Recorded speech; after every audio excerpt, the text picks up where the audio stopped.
They're still discovering around 3 new species a year. 25% of the known species of carnivorous plants are in danger of extinction. Carnivorous Plants 101. There's many different species of carnivorous plants that become more popular here recently in the market because people are figuring out how to reproduce these plants much better now. There's stuff like the Venus flytrap that we've all known about since we were kids. And most people know about pitcher plants. Now this is the North American pitcher plant, and this is an Asiatic pitcher plant. You can see the differences each one of these has, and why they're unique. The Asiatic pitcher plant in the family Nepenthes actually secretes a very good smelling odor right on the rim.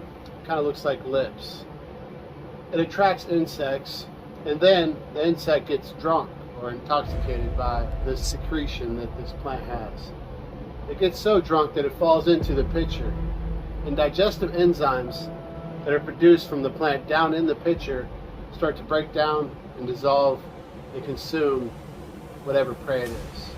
Carnivorous plants are unique because they feed on animals. They can't go back at this point. They can't go back to living in a nutrient-rich soil. If they get in that kind of environment, it'll kill them. They require special care and attention, and this is what the goal and aim of this video is, to teach you how to properly care for carnivorous plants. Carnivorous plants exist in different families. This is the Venus flytrap, one of the more common ones. They all have different mechanisms for trapping their prey, and those mechanisms can give us insights into how to care for these plants. Now all these plants thrive in a nutrient-low soil. So they thrive in places where plants wouldn't be expected to thrive. So the first step in taking care of these carnivorous plants is to make sure you put them in the right medium, or soil-like environment.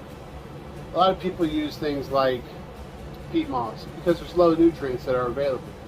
And inside of peat moss, it gives the roots the ability to expand. A lot of these plants grow in bogs, which is a really wet, low nutrient soil kind of environment.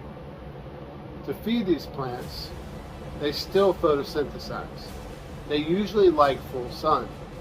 Something like this can be found in just an area where there's no trees, few plants, but these guys are able to acquire nutrients from the prey that they consume. You put them in a soil, you're trying to mimic a bog-like environment. So the soil needs to stay wet. These guys drink a lot of water, and not just any water. You can't put tap water in there. Chemicals inside of tap water will certainly kill them.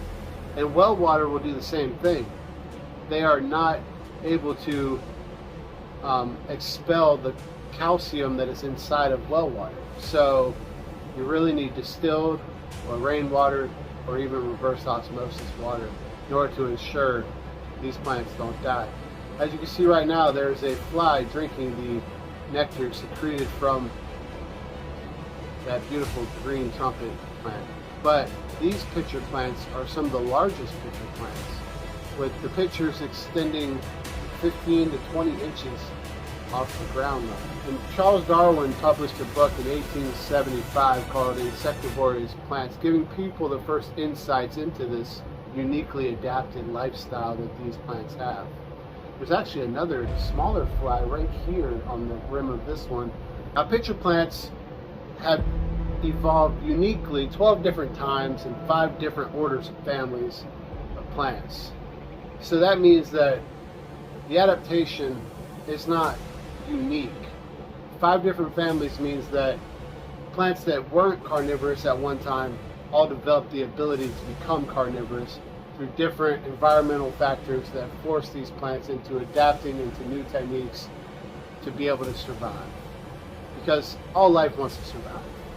Carnivorous plants are kind of uncommon and rare. And carnivorous plants have adapted on all continents except for Antarctica.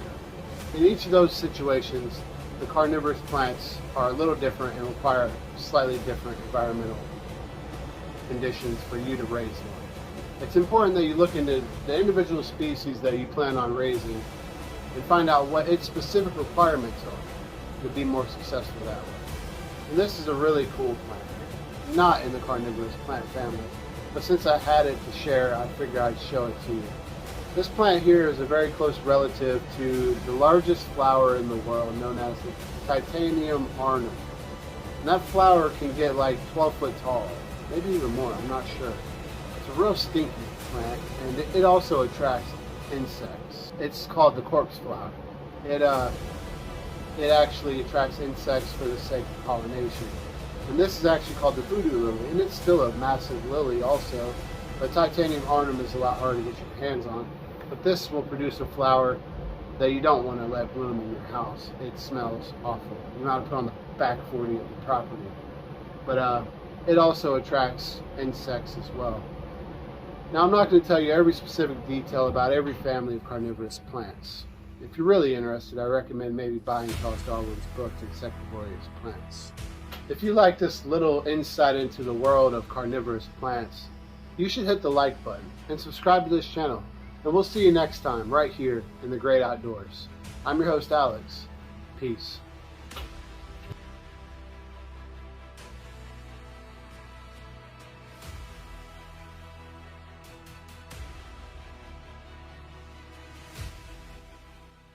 Good night, little plants. Y'all sleep good.